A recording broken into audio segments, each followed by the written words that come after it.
The most serene blossom of the mind's dawning is always pleased to support the social activities of these one's staff. Therefore, it is this one's most blessed privilege to recommend I should roll to any sapient who enjoys enlightenment. This one asks that, if that one also appreciates enlightenment, that one might leave a rating and a review on the podcast supplier of that one's choice. Have an enkindled day. A podcast by the Intergalactic Improv Initiative. Ride of the Valkyrie, Minisode 2, The Eternal Sunshine of the Enkindled Mind, featuring the voices of Hans Cummings and creator Kaya Renwick. There is a thin semantic line separating weird and beautiful, and that line is covered in Hanar. I should roll. 17th Tide of Strong Storms, Year of the Enkindlers 51,418. June 24th, 2182, Terran Universal Coordinated Calendar. Kajay, Kanala System, Olin Protectorate. The Encompassing, Temperate Depths of Dim Illumination, Sunward Current. Righteous Enclave among Coral Gardens.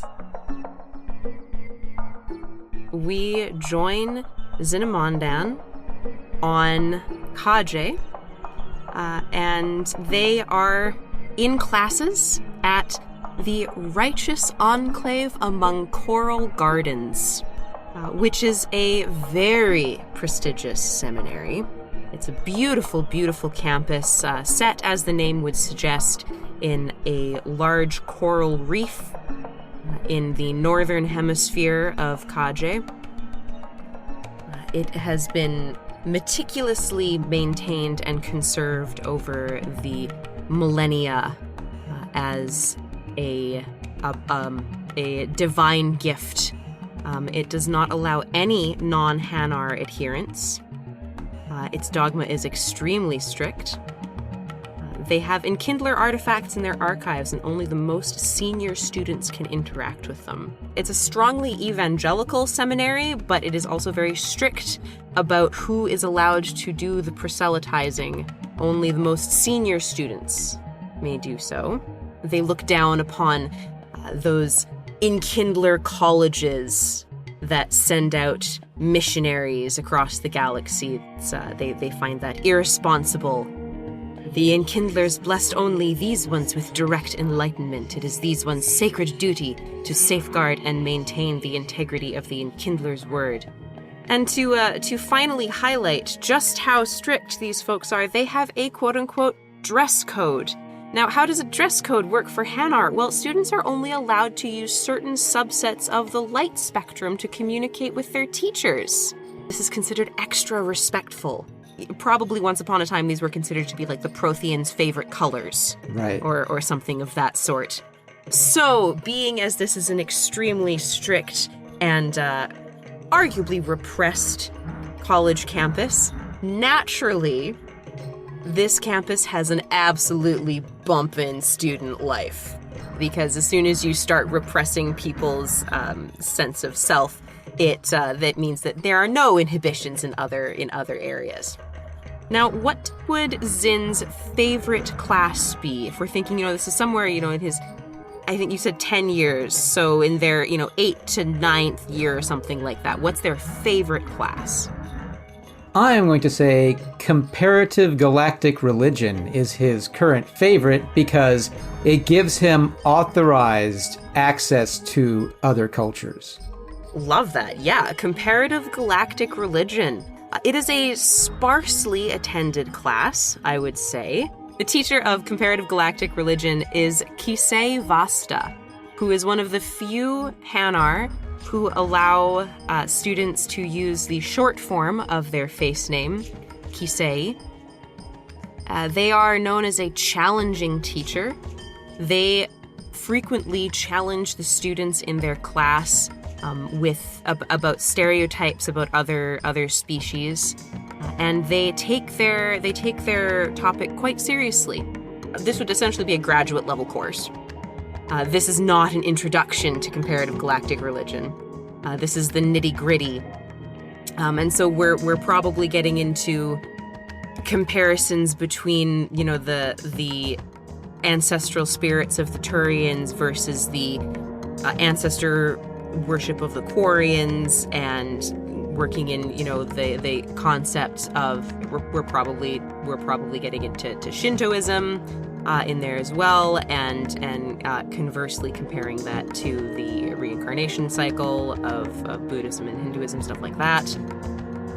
Why does Zyn like comparative galactic religion? Is it just because it's thumbing their blob ridges at their parents, or is it what drew them to the class, and why have they taken probably several successive classes in it over the years?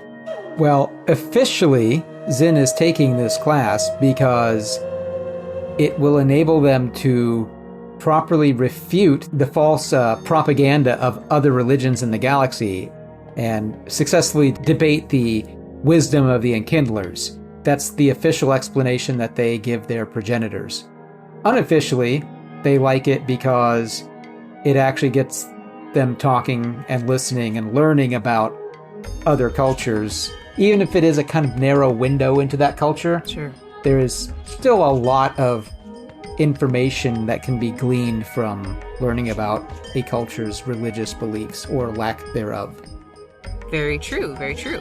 What do you suppose Zyn's favorite galactic religion is, and why? Zyn finds any polytheistic faiths to be very interesting.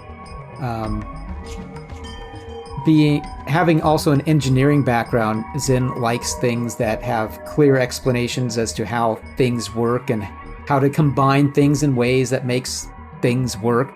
And Zyn feels that the polytheistic religions, with their giving different aspects to different gods, is kind of like building a belief system out of Lego bricks instead of just like one giant piece that you have to like shove everything into. It's got all these little pieces that you can put together and form this belief system and culture that seems to work, at least for the people who adhere to those beliefs. I like that. That's really cool.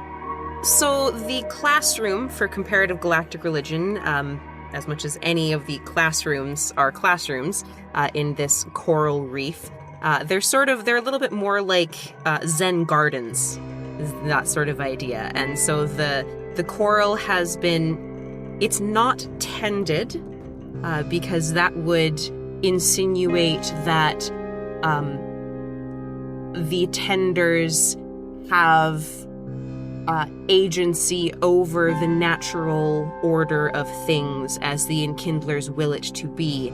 And so while the students and staff of the seminary do care for and conserve the coral gardens, they don't at all try to... There's no coral topiary going on here. Got it. And so the gardens have grown over the millennia as coral is a living being. From the millennia old, there are some classrooms that are deep in the labyrinthine depths of the coral reef, and mostly those classes, they're either like super graduate level classes, the PhD classes, right, or they're the old theaters where you cram all of the freshmen into, and it's the nastiest lecture theater that you've ever been in, and it always stinks like everybody else, like the old lunch and old socks and stuff like that. But Kisei is a little different than most Hanar instructors here. Most of the instructors here, they have their classroom and they stick to it. But Kisei is sort of well known for switching it up.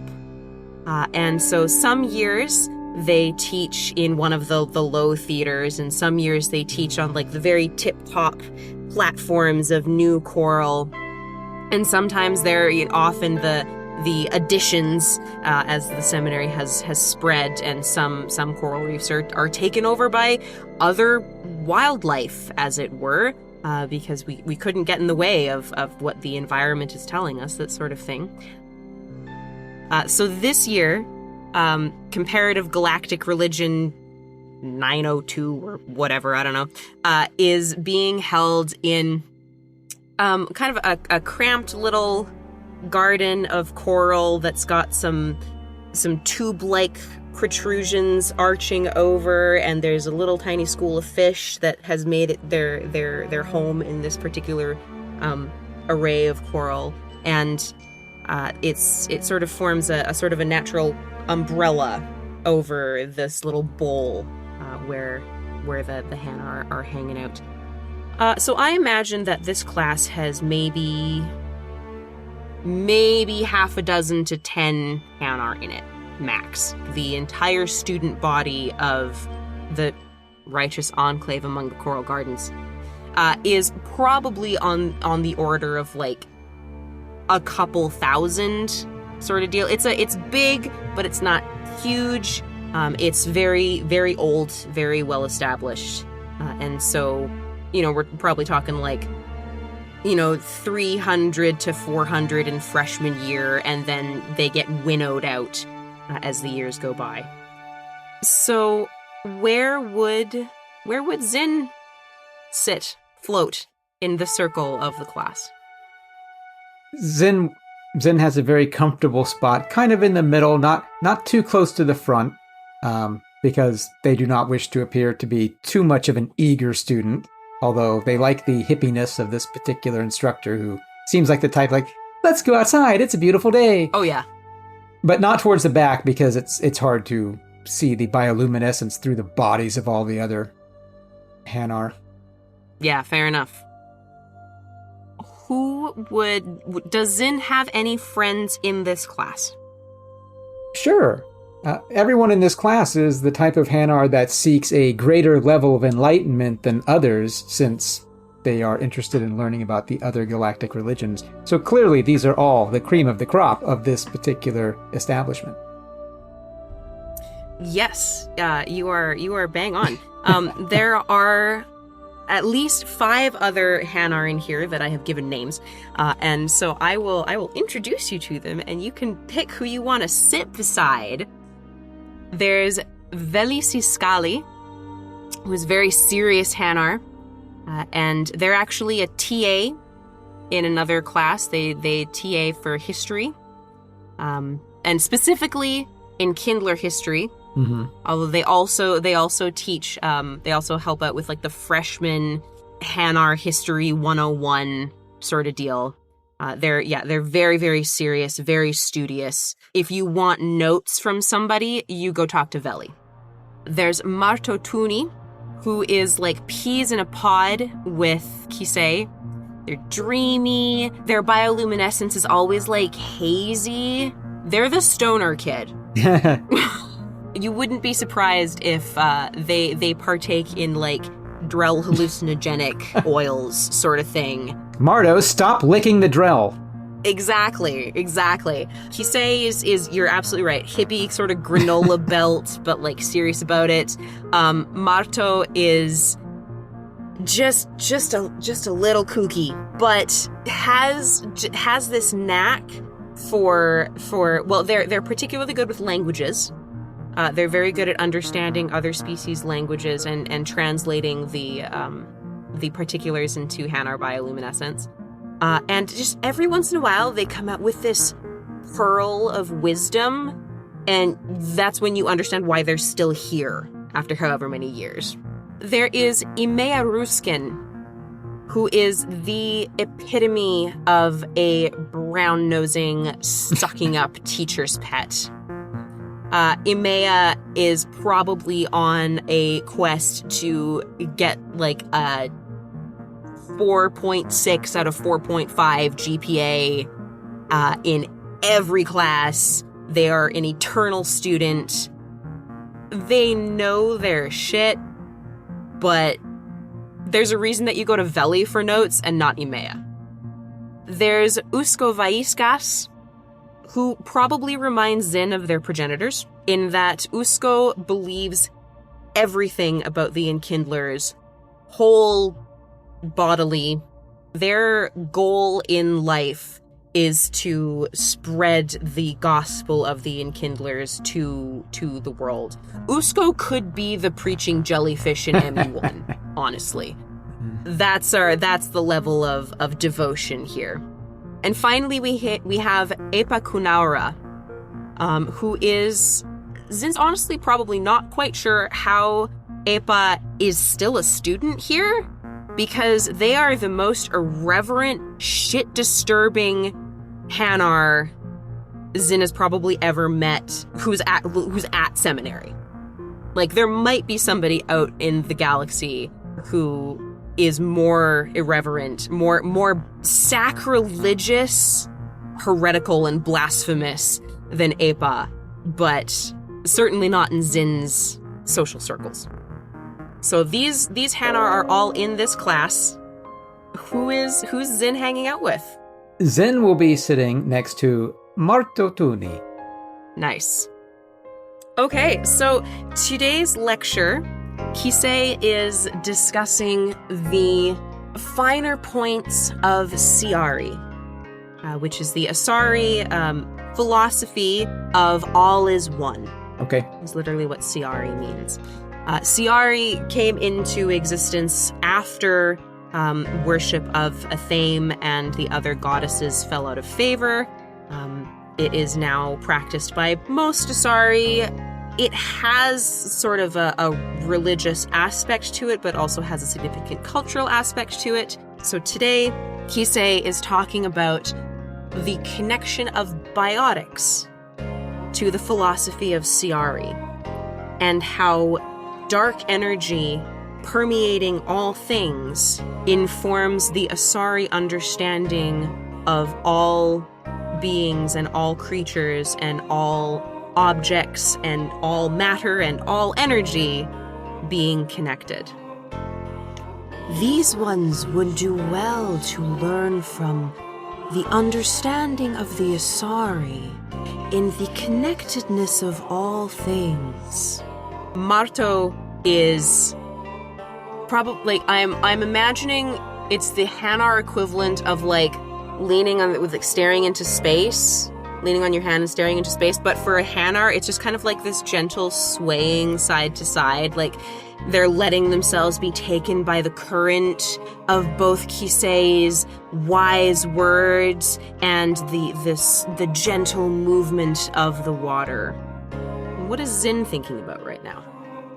Zin has gotten themselves distracted and is thinking about how the Asari's head tentacles perhaps mean that they are somehow related to Hanar in a different evolutionary path that may not necessarily be better, but is certainly intriguing. And the blue skin color is also rather intriguing, since it kind of complements the pink hue of most Hanar. Has Zin ever met a non-Hanar? At this point, I would say not in person.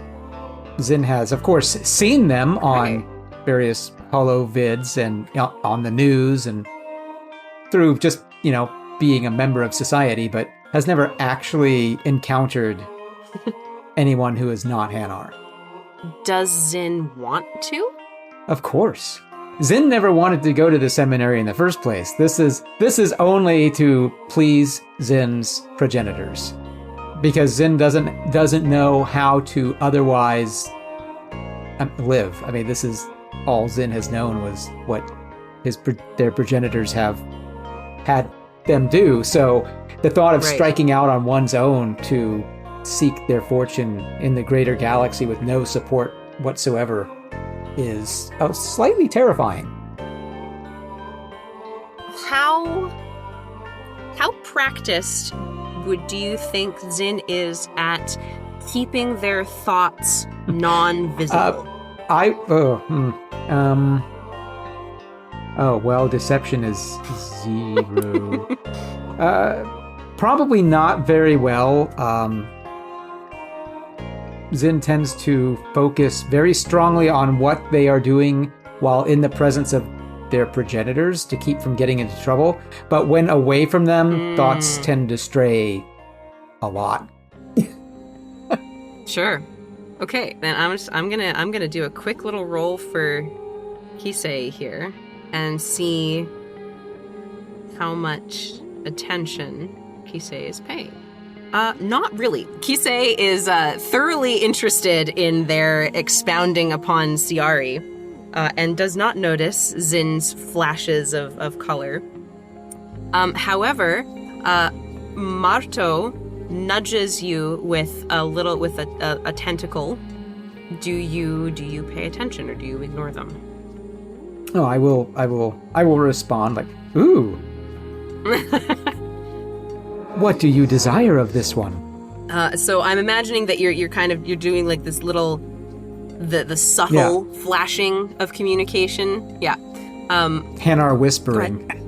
Right. It's the dimmer switch, right? Marto has turned slightly to you, flashes back. This one got a new comic in yesterday. Would that one be interested? This one would most certainly be interested. It has Asari in it. Is it one of those romance comics about Asari and other Asari? Where they create the Ardak Yakshi and they go on a murderous spree of vampiric death? Marto's tentacles kind of shiver. I think Marto likes those ones. But they say, no, that one comes in next week. Ah. But this one believes that one will enjoy this serial greatly. It is new. It is by a Hanar. Fascinating. And that's exciting because that's pretty rare. So as Kisei drones on for a bit, so in this strong trade of cross-cultural and counter-cultural stuff, right? What these are they're essentially bootleg translations of comics, and so they're all on data pads because to translate to Hanar, right, you need the video of the luminescence. So we're basically talking like translated manga essentially. Some of the comic series that I think Zin will have encountered by this point are things such as the initial run of Superman, as well as the gritty Hasta Team 2012, which is an alternate history account of a Turian colony war that digs into the heartbreaking, impossible decisions that Hasta Team members must make when faced with the impossible on these far-flung colony worlds. This one read that one. The main lesson was, shoot the hostage. Pretty much. Another one that Zin has encountered is Ocean Girl Solipsistic Moonlight, which is a magical girl manga featuring a young Drell blessed with gills by the Enkindlers who fights sea monsters in the deepest depths of the encompassing. She is most fortunate. Zin has also encountered Embracing My Boshtet, a long-form space opera romance following a Quarian and an Asari that has more serials than anyone can count and constantly contradicts itself. Hanar don't typically feature in many of these, possibly because Hanar culture is fairly insular and very few non-Hanar come to visit Kaje because it's all ocean, except for the cities where the Drell live, and the couple of places that the Hanar have built to accommodate non-Hanar, and most Hanar are fine with that. Up until this proclamation from Marto, the last offering that you have seen that includes Hanar is This One's Little Hanar, Biotics Are Unexplained Etheric Phenomenon, which is clearly written by somebody who knows absolutely nothing about Hanar. Clearly. It's charming in its own way, and it has a huge following in the rest of the galaxy. It's gone through several generations, and there are extranet sites devoted to all of the little light marks that all these different Hanar apparently just keep on their bodies at all times, which is silly. Hanar don't do that. Right. regardless, Zin would consider themselves as a Heroni. I'm so glad you have a name for it. That's great. Oh, okay. What's Zin's favorite so far? It doesn't have to be one of the ones that we've named. It could be something else. What is Zin's favorite of the countercultural, what some of your classmates would undoubtedly call propaganda? Oh, yes, of course. There was one called it was a bootleg ancient Earth comic about these giant alien robots that came to Earth, and there were two factions that fought. I think they called them Transgomer bots or something like that. Yes, that was it. Transgomer bots. Oh my God, that's beautiful. Reminds me of the Geth, but friendlier and less mysterious. Yes. As Zin is reminiscing about all of this wonderful literature that they have read over the years, Kisei finishes the class. Presumably there was homework. You'll ask Veli later. It's fine. You've been here long enough. You can do this shit in your sleep. As everyone's sort of floating away, Marto motions for you to come with them. I will follow Marto. Marto leads you down into the catacombs, as it were, of the coral reef, and you guys find your secret little place, which is essentially, it's the comics club, right? Where the handful of Hanar that are into this particular aspect of non-approved student life gather. Like the AV room where all the nerds go. Exactly. You swoop in, and Marto reaches with a tentacle behind an outcropping of coral and rummages around and comes out with a data pad, which they then hand to you. As you take it, the screen lights up, and there is a Hanar on the cover, but it's holding guns in its tentacles. In two tentacles, it has guns. In two other tentacles, it is holding an Asari that is swooning and fawning over the Hanar. There are explosions in the background, some sort of like refinery or something, who knows what. But there are huge explosions in the background, and the Hanar is not looking at them. In the shimmering luminescence of the explosion is an obviously native bioluminescent text, quote-unquote text, that reads, "Element Zero remains viable beyond all sapience lifespans and may therefore functionally be termed eternal. In smaller type, in the alphabet that was gifted to the Hanar by the Enkindlers to record their supplications in the manner desired by the Enkindlers, otherwise known as the Hanar alphabet, it says Blasto number 1. Marto, this one must admit, this cover art is one of the greatest things this one has ever seen. This one agrees. This one has never seen anything of this artistic quality and excitement in any of the texts that we have found.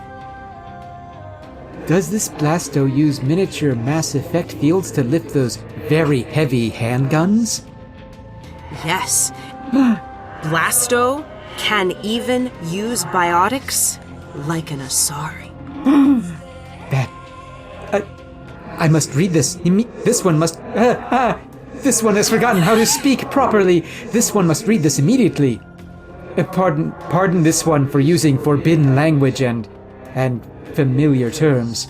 Marto, in a very non-Hanar gesture, kind of pats the tentacle that is holding the data pad in this gesture of understanding that you guys probably picked up from the comics, honestly. Yeah. And says, "This one understands. Reading Blasto, this one experienced yet another epiphany." And with this, they float away into the darkness and leave you to consume your first Blasto comic. This one's jelly is a quiver with excitement. The contents of the comic show Blasto, the first Hanar Spectre, risen to prominence from obscurity in the oceans of Kajay to become a hero of the galaxy, a savior of the innocent, fighting for those for whom no one would fight, bucking stereotypes left and right with every tentacle, a lover in every port and a gun in every tentacle. Blasto travels to Beckenstein, where they are tasked by the council to infiltrate an Element Zero smuggling ring by befriending Tiffany, the Asari on the cover, who is the receptionist, but also a gang member who has fallen out of favor with the Ezo smugglers. And, of course, Tiffany falls in love with Blasto. Naturally. Because how could she not?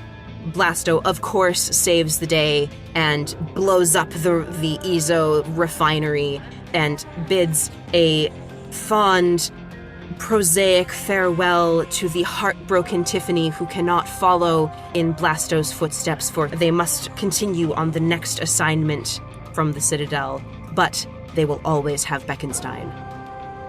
And now this one shall also have Beckenstein. And this one has an idea. I want to make a copy of this bootleg copy. Okay, sure. So that I can always have it with me. Yeah, you can do that.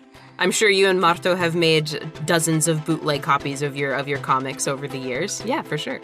No doubt. We probably have a whole circle of friends we copy things around. Like a bunch of kids in the 80s with Commodore 64 games. Not that I know anything about that. Oh, no, of course not. Of course not. After making my copy, I will seek out Marto to return this. Okay, you find Marto in one of you guys' common spots. It's this little promontory overlooking a deep cliff, and so it's quite lovely. And you can often see various wildlife, various creatures swimming by. And Marto is sitting on the promontory, kind of dangling their tentacles off the edge. Marto, this one has had, as you say, an epiphany, as well as an idea. This one may have found a new purpose to existence. The purpose to seek out those in need and help them by blasting the enemies into oblivion. And if this one happens to wrap tentacles around comely Asari lasses, this one certainly does not think that would be a terrible thing. Certainly more interesting than serving this one's progenitors in yet another generation of tedium. Marto flashes with excitement and approval, but a little slowly. You think maybe they got some more hallucinogenics in the meantime. They're having a little bit of a trip. And they respond, "Wow, far out, dude." And then they nudge you again and they say, "There's a convention on Ilium. This one is thinking about ditching classes and going." That would be scandalous. However, if this one were to join you, then we could converse in the forbidden colors. Marto waves his tentacles and does like the very solemn, serious, way too stoned nod. Yeah, right. And then puts a tentacle on either side of Zin's blob and does like the equivalent of like looking into Zin's eyes, even though Hannah don't have eyes, and says, utterly deadpan, "Zin, what would Blasto do?" Blasto would go to Ilium. Blasto would go to Ilium and find the most attractive Asari there and destroy her enemies. Because surely someone has enemies for Blasto to destroy, otherwise why would Blasto go to Ilium? Therefore we must go to Ilium and be like Blasto and go to this convention also. It is as the Enkindlers will. Yes, it is. If the Enkindlers do not wish us to do this, they will make their wishes known. Oh, great Enkindlers, give this one a sign that you do not wish this one to strike out into the galaxy and follow Blasto's footsteps. I see no such sign. This is what we must do. The ocean is perfectly chill. So chill that after you say this, Marto does like a full look around and then turns back to you and says, "Yeah." But you must promise this one thing, Marto. Anything. Please do not lick random Drell. This will be difficult, but this one will restrain themselves. To be honest, this one suspects the rumors of Drell hallucinogens on their skin to be apocryphal. Would that one like to try? This one could perhaps be persuaded to live a little. You have been listening to I Should Roll, Ride of the Valkyrie, Minisode 2, The Eternal Sunshine of the Enkindled Mind, featuring the voices of Hans Cummings as Zynamondan and Kaya Renwick as everyone and everything else. Music and sound effects are used under Creative Commons or royalty-free licenses. For the extended credits, please see the show notes, and for more information, please visit ishouldroll.com. Find us everywhere on social media at ishouldroll, and don't forget to leave us a review. I Should Roll is an Intergalactic Improv Initiative production. This fan podcast is a transformative work and is not affiliated with Electronic Arts or BioWare. Thank you for listening. Have a pleasant day.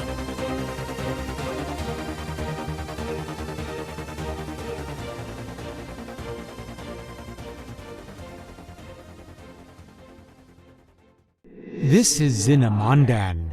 By listening to this podcast, you have shown yourself to be as enlightened as this one's enkindled kin.